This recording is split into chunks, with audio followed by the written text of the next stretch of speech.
Hi, everyone. Welcome to the part two of our training session. And the topic for this week is overcoming different common objections. Yesterday, we talked about price objection. And for today, if objection is your biggest challenge, and this is the area you need to improve and you need extra help with, please stay until the end of the video. I will be talking about comparison objection. This is the second on the top 8 common objections. So let's get into it. So let's just understand for a moment, guys, what does comparison objection mean? Basically, it is when the client compares you with the competitor. And a lot of times, in my personal opinion, I feel that when I was doing sales, when the client would compare me upfront to my competitors, I actually take that as a compliment because the fact that I am being compared to a very appealing product for him, that means there's something in my product that appeals to him. It's just that he's just being nothing but a usual buyer. Buyers have this tendency to really check on every single competitors and making sure they get the best out of the deal. And we all do that. We're all buyers at the end of the day. So we can fully relate on that. So now that we know the reason or the meaning of comparison objection, let me just share with you the solutions that if you've never tried, this should actually work for you, especially in 2024. So, number one of the ways to overcome comparison objection is to emphasize the benefits. It starts with the product knowledge. You need to emphasize what you have in your package that is stronger than your competitor.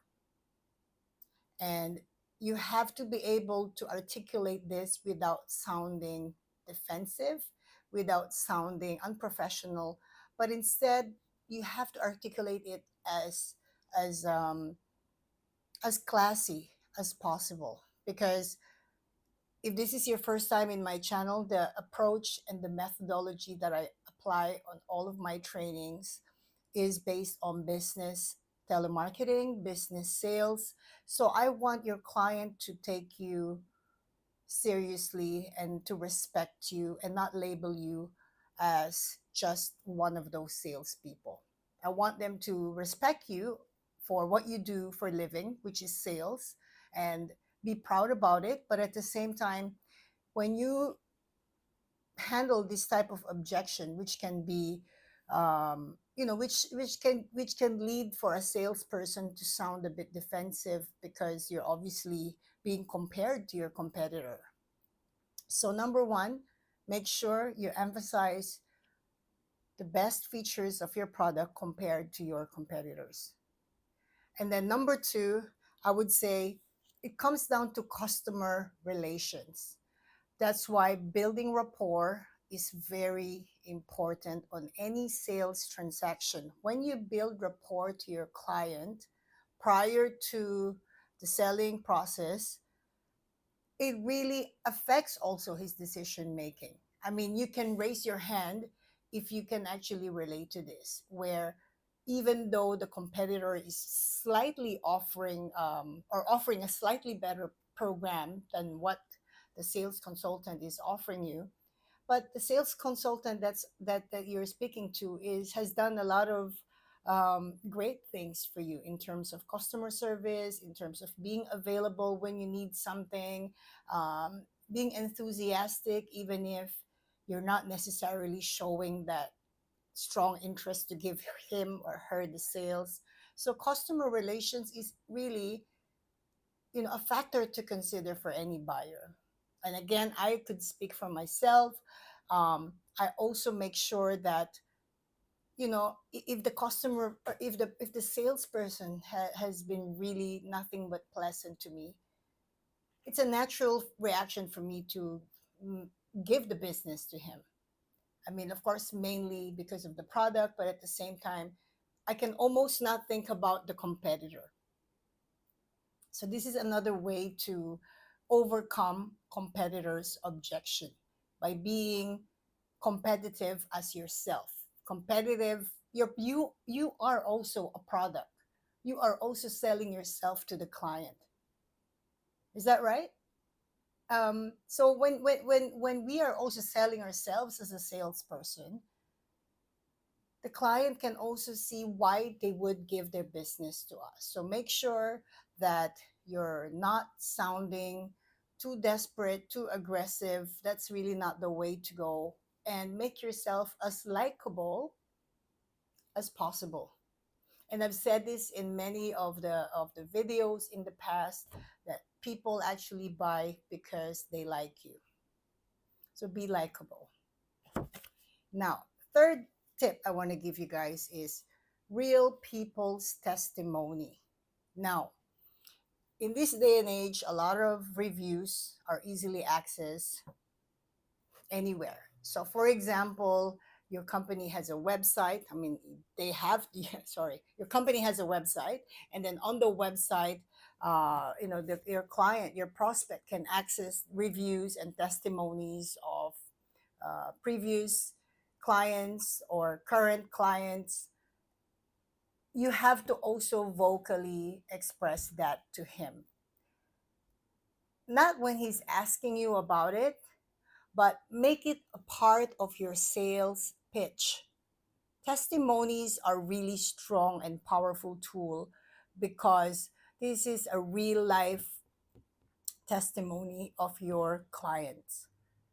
So if you're promoting beauty products, usually what do you do is you would use examples like, okay, these are the models or these are the reviews that we have from our clients, these are the before and after, right?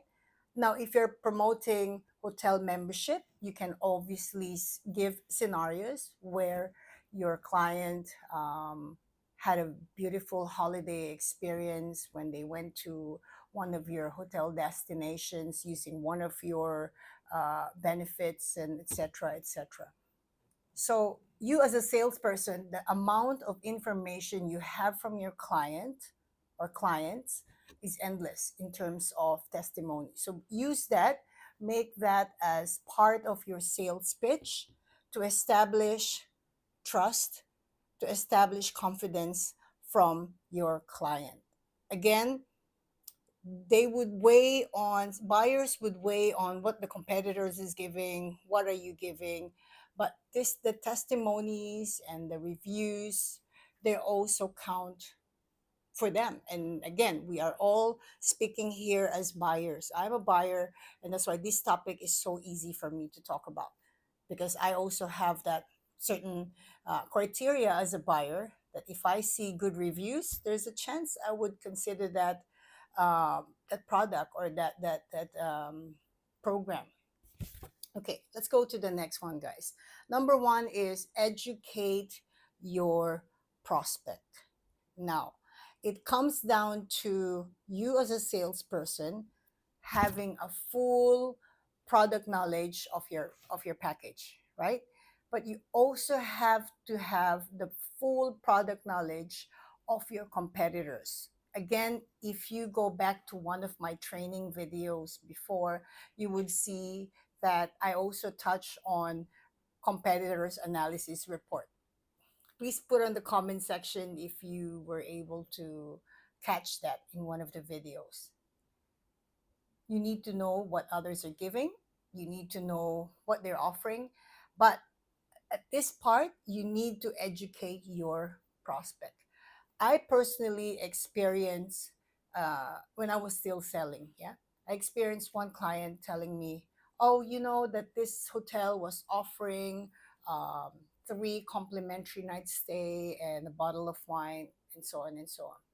But because I'm fully aware of what my competitors is giving, I politely corrected him and had explained to him that yes, they're giving three complimentary nights stay, Mr. Smith or Mr. Lim, but just please know that those complimentary nights stay requires you to spend minimum of $300 per dining visit. And then the client was like, oh, I didn't know that.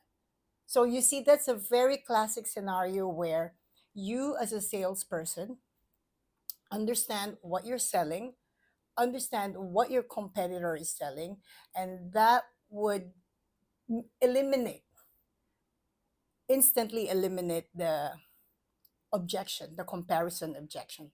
I hope you catch that.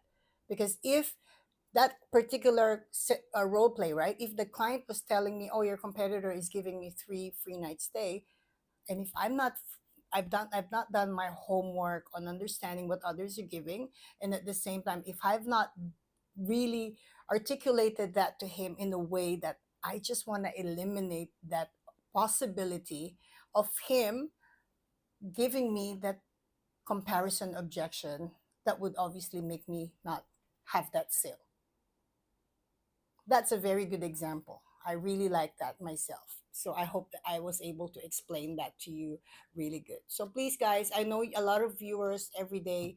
Please comment away, share to me what you think about the ideas that I'm presenting to you, because it really helps me to be more creative, and it helps me to understand as your trainer what other areas you need help. Just like being in the training classroom, right? Usually the trainer would go through the training information, and then you will have a time to raise your hand and then ask your question, and then it becomes a very beautiful training session in the end. So next one, guys, would be the brand. Really knowing your brand, right? Your client, and we live in the day and age again where access to website or information about your product, about your brand your client have probably checked on that before the actual telemarketing call appointment or your face-to-face meeting with him or her. You need to emphasize your brand in order for you to overcome competitor objection or comparison objection, sorry. Knowing your brand, if you're being compared to, for example, I'm selling a BMW car, and then my client would say, oh, your competitor, Toyota, is offering this, and that. And not for anything, but because the level of that brand compared to my brand the gap is so big. So of course I can easily handle that comparison by saying, naturally the price will be significantly lower than ours or than BMW. However, the features that you're going to get from a brand like BMW, the extras you're going to get, the privileges you're going to get, so this is again another example I want to share with you. If you actually come across a brand comparison, this is the brand comparison, and this happens all the time to our clients who is familiar with what's in the market or who's shopping around for which brand are they gonna go for. And we are all buyers. What's your favorite brand? Type it in the comment section. Any brands, we can have a little discussion about that, and you can share your points or your point of view as a buyer. Why did you choose that as your brand of choice? Is it the price? Is it the status? Is it whatever? Just for the sake of really having further discussion about this. Okay, and then the next one, guys, is go extra mile. Another way to really secure the sale and overcome the comparison objection is also when the salesperson goes extra mile. I can give you hundreds of scenarios, but one very recent experience of myself as a customer. The promotion was finishing end of the month, and I was really interested to get that, but somehow there's paperwork and it took a while, and um, there was almost a chance I was not going to make it to that deal because of the promotion ending. But there's certain paperwork that was taking time, like permits and all that. Application approval is still pending, and all that paperwork that's beyond my control as a buyer. So going extra mile is what my sales person have done. Really, he made a lot of effort to make sure that even that being a slight hurdle, we were still able to get, or I was still able to get that sale or that deal that I wanted to get as a buyer.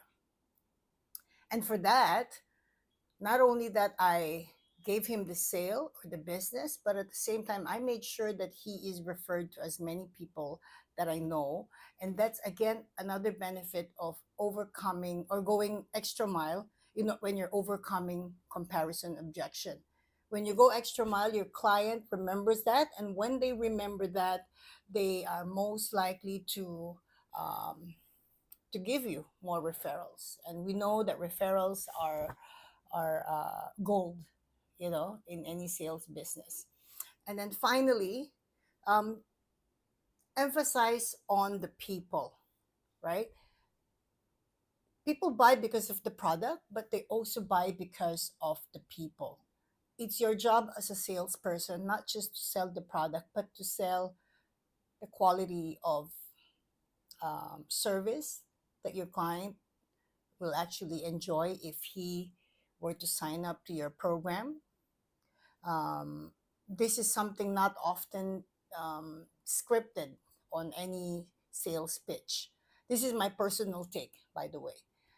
I always make sure that my client is aware that yes, you're buying the product, but you're also, with that product comes salespeople like myself that is unique, that is an individual, that has personalized service for you. That's all I'm going to say for today. And I hope that those tips I've given you are going to be helpful in order for you to overcome comparison objection. Because it's okay. It's okay to be compared. You take it as a compliment. Because if you're not compared on anything great, well, something is wrong. But take note of those tips. I will put that on the timestamp for you if you want to make notes. I suggest you have a notebook or a diary of all the training that we do together, or from the things that you learn from my training videos. And I would recommend put a little post-it notes of some few things that are very valuable for you. Put it on your desk, flash it on your screen when you're working or when you're on the sales call, to make sure that you don't forget this valuable tip. So I will see you on part 3. And for now, I'm going to enjoy this beautiful sunny day in Singapore. I wanted to do my video recording outdoor, but it is scorching hot. It is crazy hot today. So I thought, okay, just bear with me. I know some of you might be recommending a different scenery, and I'm trying my best, but it is very, very hot right now in Singapore. And I feel that it's just nice to showcase the greenery side of Singapore. So thanks for watching. I'll see you guys on the next training session. It's okay to be compared. Just win it. Bye, guys.